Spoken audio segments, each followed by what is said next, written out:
ওম নমঃ শিবায়। নমস্কার প্রিয় দর্শক বন্ধুরা, তুলা রাশি তথা তুলা লগ্ন অনুসারে আগামী 27শে ডিসেম্বর থেকে শুরু করে 31শে ডিসেম্বর এই সময়কালের মধ্যে আপনাদের দ্বিতীয় ঘরে বুধের সমীকরণের প্রভাবে তিনটি বিশেষ অলৌকিক পরিবর্তন আপনারা জীবনে লক্ষ্য করতে পারবেন। বুধ রয়েছে আপনাদের দ্বিতীয় ঘরে, অর্থাৎ আপনাদের কর্মক্ষেত্র এবং ক্যারিয়ারের ঘরে কিন্তু গোচর করছে এই কয়েকটা দিনে বুধ। সেহেতু বন্ধুরা, এই 5 দিন কর্মক্ষেত্রে আপনার যোগাযোগ দক্ষতা খুব কার্যকর হয়ে উঠবে এবং কমিউনিকেশন স্কিলকে কাজে লাগিয়ে প্রত্যেকটা ক্ষেত্রে আপনারা স্থায়িত্ব লাভ কিন্তু লক্ষ্য করতে পারবেন। বুধের প্রভাবে সহকর্মীদের সাথে সুসম্পর্ক একটা বজায় থাকবে, তবে 31শে ডিসেম্বরের দিকে কাজের চাপ হালকা পরিমাণ বাড়তে পারে। নতুন কোনো পরিকল্পনা বাস্তবায়নের জন্য কিন্তু সময়টা ভালো হবে। ব্যবসায়িক লেনদেন লাভবান হওয়ার একটা সংযোগ কিন্তু আছে, বিশেষ করে যারা মার্কেটিং বা টেকনিক্যাল কাজের সাথে যুক্ত, আপনাদের জন্য সময়টি অনেকটা ইতিবাচক ফল আপনাদেরকে কিন্তু প্রদান করবে। আর্থিক দিক থেকে কিন্তু সময়টি অনেকটাই স্থিতিশীলময় থাকবে। পুরনো কোনো বিনিয়োগ থেকে ভালো রিটার্নশিপ আসতে পারে আপনাদের। 27 এবং 28 তারিখ নাগাদ বাড়তি কিছু খরচের একটা চান্স বা সম্ভাবনাও কিন্তু আছে, তাই একটু বুঝে শুনে ব্যয় করাটাও কিন্তু ভালো হবে। বছরের শেষের দিকে বিলাসদ্রব্য কেনায় সাময়িক পরিমাণ অর্থ ব্যয় হয়ে যেতে পারে। এর পাশাপাশি যে বিষয়টি হচ্ছে, আপনাদের অর্থাৎ বুধের প্রভাবে আপনার কথা বলার একটা মাধুর্যতা বাড়বে, যা প্রিয়জনের মন জয় করতে অনেকখানি সাহায্য করবে। কোনো ভুল বুঝাবুঝি থাকলে তা মিটিয়ে ফেলার জন্য 30 এবং 31 তারিখটা দুর্দান্ত সময় হয়ে উঠবে। পরিবারের সাথে আনন্দমুখর একটা সময় কাটবে বা কাটাতে পারবেন আপনারা। আত্মীয় স্বজনদের সাথে দেখা হওয়ার একটা যোগ আছে, যা আপনাদের আনন্দের মাত্রাকে, উচ্ছ্বাসের মাত্রাকে দ্বিগুণভাবে বাড়িয়ে তুলতে পারে। পাশাপাশি বন্ধুরা, স্বাস্থ্যের দিকে যেহেতু বর্তমান শীতকাল চলছে, সেহেতু শীতকালীন ঠান্ডা বা পেটের একটা সমস্যা কিন্তু থাকতে পারে, যা থেকে আপনাদেরকে একটুকু সাবধান থাকতে হবে। 31শে ডিসেম্বর রাতে অতিরিক্ত খাওয়া দাওয়া বা উৎসবের সময় নিজের শরীরের প্রতি একটুকু যত্নশীল হওয়াটাও কিন্তু প্রয়োজন হয়ে উঠবে। পাশাপাশি বন্ধুরা, তুলা রাশি এবং তুলা লগ্ন অনুসারে আপনাদের এই সময় তৃতীয় ঘরে তথা তৃতীয় ভবনে কিন্তু একান্তই দেখা যাচ্ছে, যেটা সূর্য, মঙ্গল এবং শুক্রের তিনটি গ্রহের সমবেদনার তথা অবস্থানের কারণে কিন্তু একটা ত্রিগ্রহী যোগ আপনাদের তৃতীয় ঘরে অর্থাৎ সাহস, যোগাযোগ এবং ভ্রাতৃত্বের স্থানে কিন্তু সৃষ্টি হচ্ছে। সেহেতু বন্ধুরা, এই সময় কিন্তু কর্মক্ষেত্রে আপনার প্রভাব এবং প্রতিপত্তি বৃদ্ধি পাবে।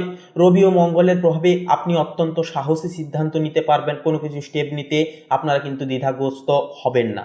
নতুন কোনো প্রজেক্ট শুরু করার জন্য বা বসের সামনে নিজের আইডিয়া উপস্থাপনের জন্য এটা একটি দুর্দান্ত সময় হবে, যাকে কাজে লাগিয়ে আপনাদের যে স্তর সেটা কিন্তু ডেভেলপমেন্ট হবে তথা প্রমোশন হতে পারে। যারা মার্কেটিং, মিডিয়া বা লেখালেখির সাথে যুক্ত, আপনাদের জন্য দারুণ সাফল্যের একটা যোগ রয়েছে। তবে মঙ্গলের প্রভাবে সহকর্মীদের সাথে একটুকু তর্কে কোনো রকম কোনো জড়াবেন না। আর্থিক দিক থেকে সময়টি অনেকটা ইতিবাচক ফল আপনাদেরকে প্রদান করবে।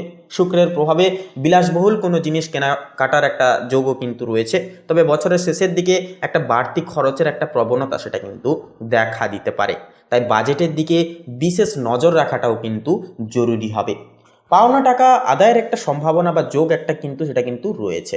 শুক্রের এই অবস্থানের কারণে প্রেমের রোম্যান্টিকতা বাড়বে। যারা সিঙ্গেল বা একক জাতক জাতিকা রয়েছেন, আপনাদের জন্য নতুন কোনো সম্পর্কের একটা কিন্তু সূচনা হতে পারে। বিবাহিতদের ক্ষেত্রে জীবনসঙ্গীর সাথে ছোটোখাটো ভ্রমণে যাওয়ার একটা পরিকল্পনা হতে পারে, তবে মঙ্গলের উপস্থিতির কারণে সঙ্গীর সাথে কথা বলার সময় অবশ্যই ধৈর্য একান্তই আপনারা বলবো হারাবেন না। তৃতীয়ভাবে গ্রহের এই মেলা বা এতগুলি গ্রহের একটা অবস্থান থাকার কারণে আপনার ভাই বোনের সাথে সম্পর্কের একটা উন্নতি ঘটাবে।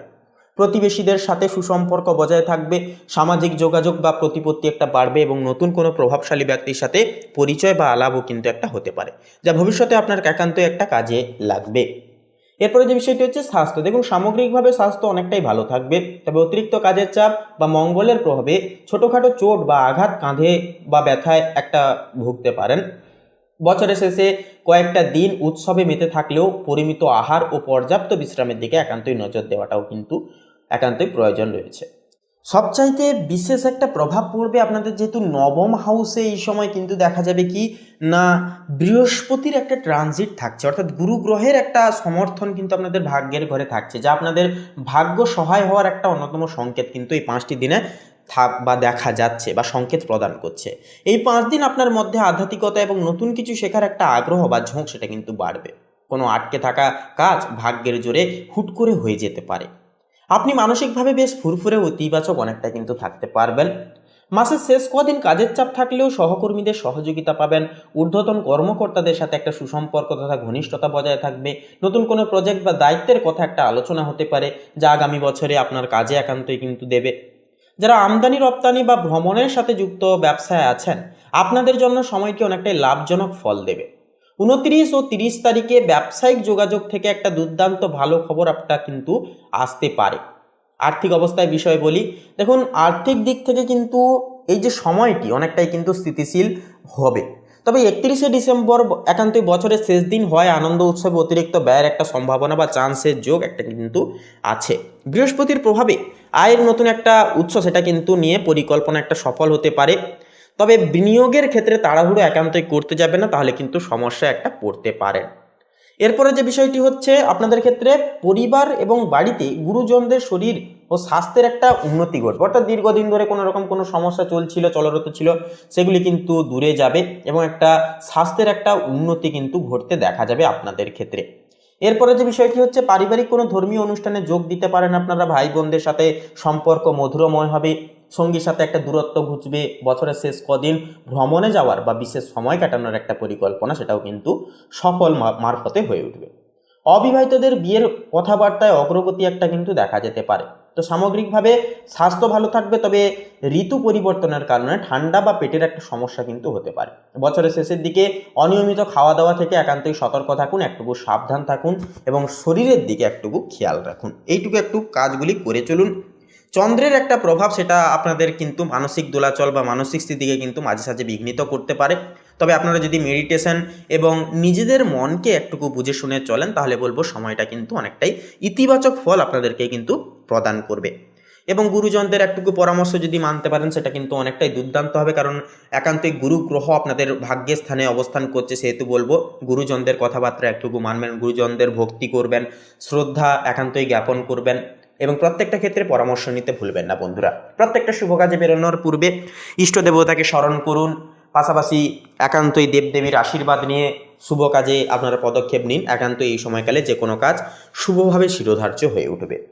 তো বন্ধুরা, আজকের এই পর্বটি এই পর্যন্ত। আজকের এই পর্বটি যদি ভালো লাগে অবশ্যই কমেন্টে লিখে যান ওম নমঃ শিবায়, হর হর মহাদেব, জয় বাবা ভোলানাথ, আমাদের কৃপা করো, এই মনের কামনা বাসনা অবশ্যই লিখে যাবেন। ভিডিওটি আপন বন্ধু বান্ধবদের সাথে শেয়ার করে অবশ্যই একটি লাইক দিয়ে আমাদের পাশে অবশ্যই একটুকু থাকবেন। আপনারা ভালো থাকুন, সুস্থ থাকুন, সতর্ক থাকুন। এই সময়টা আপনাদের মনের কামনা বাসনা সমস্ত কিছু পূরণ হোক, এই কামনায় বাসনা জানাই। নমস্কার।